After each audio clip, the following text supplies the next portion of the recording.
I waited calmly as the powder began to take effect, watching my wife's lover slowly lose consciousness. After a moment, I called my old combat buddy. "The package is ready for delivery," I said with a smile. He handed me the bat, and I replied with a smirk, "It's time to aim for the kneecaps, ankles, and the family jewels." What happened next left him shattered in every sense of the word. When Elena and I married, it felt like I had hit the jackpot. She was stunning, ambitious, and full of energy, the kind of woman who could light up a room with her laughter. I met her while providing security at a luxury hotel event she was managing, and it felt like love at first sight, or so I believed. 8 years later, our lives seemed perfect. She managed high-end events across Europe, and I transitioned from military service to running a private security consulting firm. We owned a beautiful home in Zurich, threw dinner parties that could grace the pages of magazines, and were the couple everyone admired. But, as anyone who has felt betrayal knows, appearances can be deceiving. It started with the smallest things. A faint scent of cologne that wasn't mine on her scarf, or a new perfume she said was a gift from the hotel. Over time, her affection faded, replaced by late-night work calls and secretive smiles at her phone. My instincts, sharpened by years in the military, screamed for me to investigate, but I hesitated, not wanting to face what I feared was true. That hesitation ended one night when she returned from a work trip to Milan. As she showered, her phone buzzed on the bedside table. I wasn't proud of it, but I picked it up. The message on the screen froze me. Milan was unforgettable. "Next time, let's not leave the bed at all. Missing you already, Andre." For days, I pretended everything was fine, hiding the storm brewing inside me. My first move was to gather evidence. I needed to know how deep the betrayal went. Hiring a private investigator was easy. My military background meant I knew all the right people. What the investigator uncovered made my blood boil. Elena had been seeing Andre for over a year. He wasn't just a fling.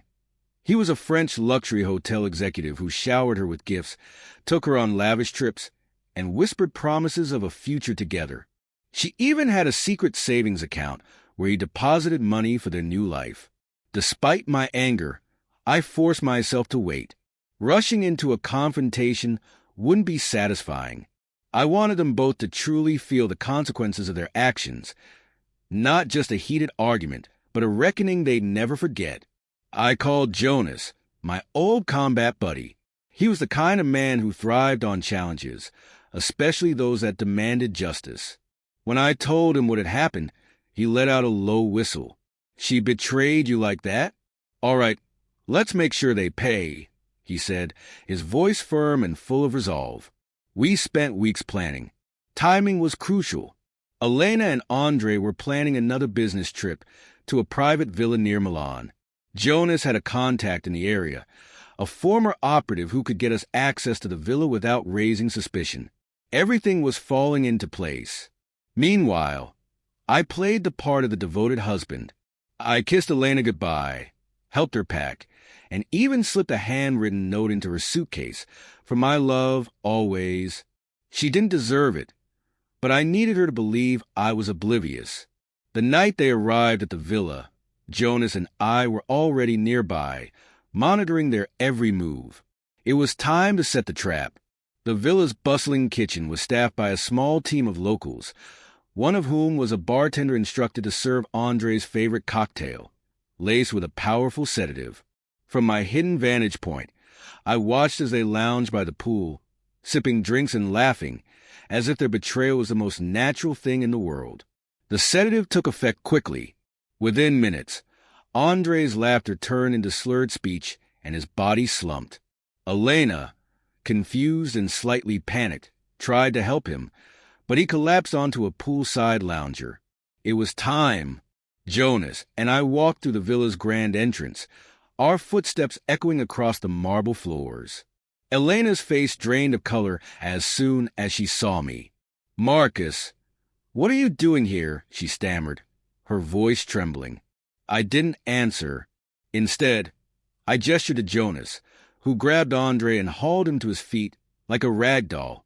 Together, We dragged him into the villa's grand living room, Elena trailing behind, begging, "Please, Marcus, let me explain." I turned to her, my voice steady but cold. "The time for explanations is over." Andre woke to the sound of a heavy door slamming. He was tied to a chair in the center of the room, his wrists bound with military-grade restraints. His eyes darted around in panic as he tried to comprehend what was happening.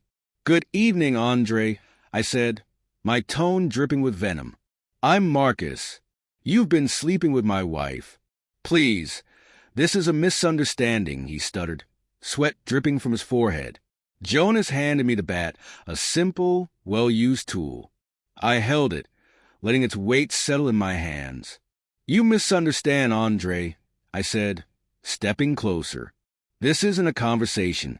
This is a reckoning." I brought the bat down with a deafening crack, not on him, but on the table beside him, shattering the glassware. Elena screamed and Andre flinched, his breath coming in short gasps. I turned to her. "You don't get to cry. You brought this on yourself." Turning back to Andre, I gripped the bat tightly. His face was pale, his eyes darting between me and Jonas, silently pleading for mercy. I swung the bat again, this time not to hurt him, but to shatter the nearby vases. The sharp crack echoed through the room. "Do you have any idea what you've done?" I asked, my voice calm but dripping with contempt.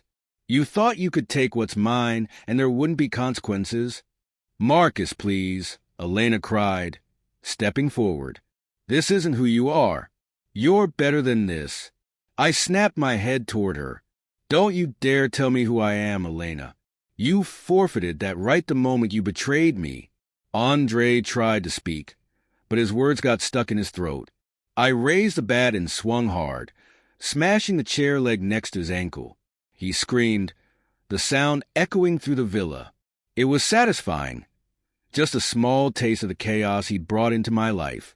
"Next time, I won't miss," I said, leaning in close enough for him to feel my breath.